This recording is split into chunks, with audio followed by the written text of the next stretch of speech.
पहिलेदेखि म आफ्नो साथी अनि सबैदेखि टाढा नै छु क्या, त्यति लगाव छैन ममा होइन, कसैप्रति त्यति लगाव छैन कि आफ्नै धुनमा के। त्यो एउटा नसा नै हो। जस्तै अब मान्छे अब दारूसारू हानेपछि एक्लोत्तै हुन्छ नि त, बाटामा एक्याङ गर्दै हिँड्दै गर्ने हो, त्यस्तै टाइपको भइसक्यो म। अनि योभन्दा अगाडि 4 वर्ष अगाडि होइन, मलाई पनि अब केही गर्न मन थियो कि, अब सानो उमेरमा जस्तै लाइक 16-17को एजमा मान्छेहरूले कति धेरै पपुलारिटी पाएको हुन्छ कि होइन, त्यस्तै गरेर म पनि अब के गर्छु भनेर सोचेको थिएँ भने मैले एउटा प्लेटफर्ममा चुनेँ होइन, कदम राखेँ भनौँ युट्युब च्यानलतिर। सो अब त्यो भनेपछि एकदम इजी भयो क्या। अब जस्तै अरू केही कामहरू गर्नलाई, अब जस्तै अरू केहीहरू सुरुवात गर्नको लागि त अब अर्निङ त्यो मनी हुनु पऱ्यो नि त होइन। त्यो चाहिँ यसमा अब डिपेन्ड गर्दैन कि ब्लगिङमा कस्तो भनेपछि अब नर्मल भिडियो बनाएर गयो होइन, आफ्नो रहर पनि पुरा हुन्छ नि त त्यसमा होइन।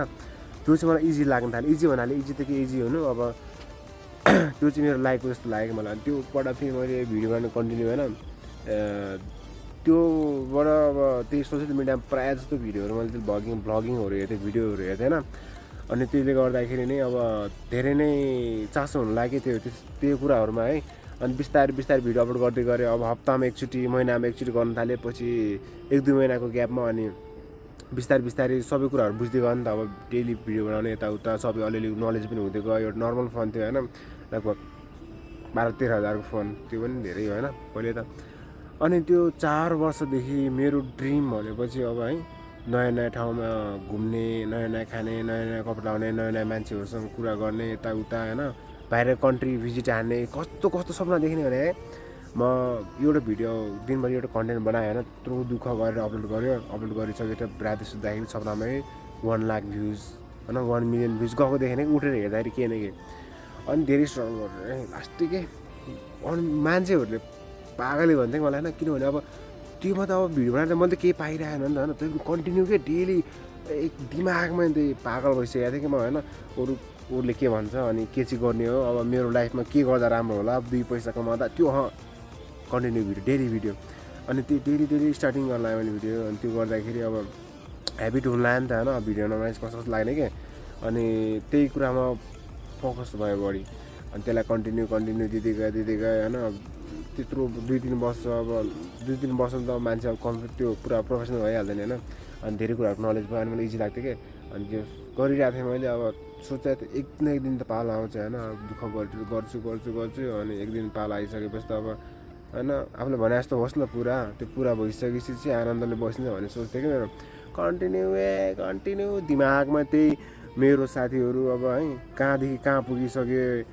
अनि केटीहरू, अब केटी साथीहरू बिहे भएर छोराछोरी भइसक्यो, केटा साथीहरू कोही छोरा पाइसक्यो, 5-6 वर्षको बाहिर गएर आइसक्यो, सब आफ्नो ठाउँमा लागिसक्यो होइन। सबैले जो आफ्नो राम्रो जब गर्छन्, अहिले सबै आफ्नो ठाउँमा आइसक्यो कि। तर म भने यसको पछाडि लगाएर अहिले आएर सम्झिँदाखेरि म यसको पछाडि किन लाग्यो प्लेटफर्ममा, मेरो साथी यस्तो भयो त्यस्तो भनेर अहिले चाहिँ आएर कस्तो नराम्रो फिल भइरहेको क्या। त्यो पनि च्यानल डिलिट गरेन नि। अब मान्छेहरूले अब 2-3 वर्ष स्ट्रगल गर्छ, अनि लास्टमा मेरो फल सक्सेस पाउँछ नि त। सक्सेस पाइसकेपछि अब मान्छेहरूले पनि अब गरेर देखाए यताउता भन्ने हुन्छ नि त होइन। मेरो भने 4 वर्ष स्ट्रगल गरेर होइन, रातलाई रात नभने दिनलाई दिन नभने कि एभ्रिडे मलाई त्यत्रो सोच्दैन पागल हुन्छ होला कि त्यो च्यानलै वापस के हो कि मान्छेको भाग्य के सबैभन्दा ठुलो कुरा। मेरो भाग्यमा त्यही लेखाएर चाहिँ अब स्ट्राइक खाने लेखाएर चाहिँ फगटको खाइयो, च्यानल पनि गयो। अहिले आएर केही पनि छैन मसँग। त्यत्रो 2-3 वर्ष स्ट्रगल गरिसकेपछि आएर है 1 लाख सब्सक्राइबर भयो भने बनाइएला भन्ने सोच्थेँ क्या। अहिले च्यानलै छैन। यस्तो भइदियो। मान्छेहरू सक्सेस पाइसकेपछि मान्छेहरूसँग सक्सेस पाइसकेपछि होइन, त्यो आफूले सोचेको सपना पुरा हुन्छ क्या। तर अरूबाट आफूले भने जस्तो पुरा हुन्न होइन। अब यहाँ मेरो हेर्नु, अब मेरो सपना पुरा भएन, तर सबै छ अझै। अब के गर्ने, अब सकेको गरेर गइसक्यो। अब धेरै सबै कुरामा कहाँ फोकस लाग्न सकिँदैन। अब मैले अब मेरो लाइफमा अब त्यही कुराहरू चुज गरेको थिएँ। अब त्यो कुराहरू अब विफल भइसक्यो।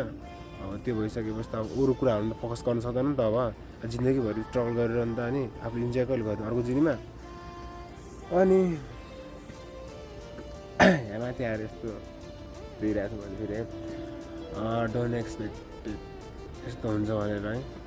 त्यत्रो यार मान्छेहरूले अब हेर्नु, तपाईँको ठुल्ठुला युट्युबरहरूले त अब त्यो 1 लाख 1.5 लाख 2 लाख भ्युज आउँदा त अब अल्छी गरे हुन्छन् 5 दिन 1 हप्ता 2 हप्तामा भिडियो अपलोड गर्छन् भने मलाई त 1 रुपियाँ दिएको थिएन नि त युट्युबले। म त डेली नयाँ नयाँ ठाउँमा जाने नयाँ नयाँ सर्ट हान्ने नयाँ नयाँ क्लिपहरू निकाल्ने यताउता एडिट हान्ने कसरी गऱ्यो होला मैले यो भन्ने लाग्छ कि मलाई ल्याएर। अब यो चासो हुँदैछ एउटा नसा नै भनौँ यसलाई भने। अब छ त मेरो लाइफमा केही छैन। अब मलाई त कस्तो भयो भने जस्तै अब हामीले लाइक तपाईँहरू पनि हेर्नु होला सपना राति सपनामा सपनामा सुत्दाखेरि त सुतिसकेपछि पैसाहरू टन्न भेट्छ क्या। अनि पैसाहरू भेटिसकेपछि अङ्गालो पारेर राख्छ होइन। अब इन्जोय त्यस्तो गर्छु भन्दाखेरि बिहान झसँग उठ्दाखेरि हातमा पैसा नखे होइन। आफूले मन परेको मान्छेहरू सपनामा भेटिन्छ तर रियलमा हेर्दा छैन। त्यस्तै हो खै त्यत्रो 2-3 वर्ष स्ट्रगल गरेँ अहिले छैन। मेरो मुख हेर्नु न मेरो थोप्रा हेर्नु न मैले आफ्नो आइनामा हेर्छु होइन। पहिला यस्तो थियो अहिले यस्तो भइसक्यो साला छैन हातबाट फुत्की गयो। अब अझै पनि स्ट्रगल गर्न सकिन्छ। अझै पनि म जिन्दगीभर भ्लगिङ गरिरहँ। पहिला 3-4 वर्ष जति गरेँ भएन भने त्यत्रो कहाँ घुमेको थिएन भाइ इन्डिया कस्तो चिसोमा गयो बाफ्रे म त्यसको लागि यति दगुरेँ है। अहिलेसम्म मेरो अकाउन्टमा 1 रुपियाँ छैन कि त्यसको पछाडि लाग्नाले है न के यार अभागी भएपछि यस्तै हुन्छ। अहिले जुने त अब यस्तै भयो। अर्को दिन पनि ट्राई गर्नु राम्रोसँग। अहिले दुःख पोखेर पनि काम छैन कि कसैले बुझ्दैन। किनभने अब यो कसैले बुझ्दैन के भन्नु यो पनि यतिमै सीमित हुन्छ कि म यत्रो कराइरहेको छु यहाँ त्यत्रो 3-4 वर्ष दूरदाखेरि त मलाई कसैले बुझेन भने कसैले अहिले आएर चाहिँ कसले बुझिदिन्छ कि अहिले यस्तो भनिरहेको छु। अहिले आएर जिन्दगी बहुत इजी छ है। इजी बाँच्नेलाई इजी छ अप्ठ्यारो बाँच्नेलाई अप्ठ्यारो नै छ। मान्छेहरू भन्छन् होइन राम्रोको लागि राम्रै हुन्छ भन्छन् होइन। सायद म नराम्रो थियो होला नराम्रै हुन आइपुग्यो। 4 वर्ष लस भयो छैन नामो निशानै छैन। 4 वर्ष जेलमा बसेर आए जस्तो भयो।